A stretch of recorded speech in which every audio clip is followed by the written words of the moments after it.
સુરત ખાતે ભારે ધુમ્મસની શક્યતાના કારણે ફ્લાઇટમાં વિલંબ થઈ રહ્યો છે. 22મી ડિસેમ્બરે ફ્લાઇટ સરેરાશ 1.4 કલાક મોડી રહી છે.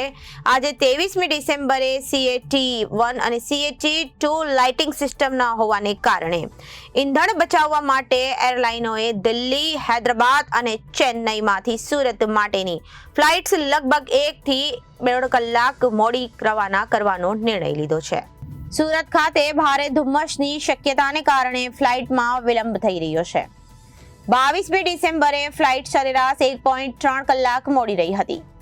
આજે 23મી ડિસેમ્બર CAT-I અને CAT-II લાઇટિંગ સિસ્ટમ ન હોવાને કારણે અને ઈંધણ બચાવવા માટે એરલાઇને દિલ્હી, હૈદરાબાદ અને ચેન્નઈમાંથી સુરત માટેની ફ્લાઇટ્સ લગભગ 1 થી 1.5 કલાક મોડી રવાના કરવાનો નિર્ણય લીધો છે. વિવેક સિંઘ, જનાદેશ ન્યૂઝ, સુરત.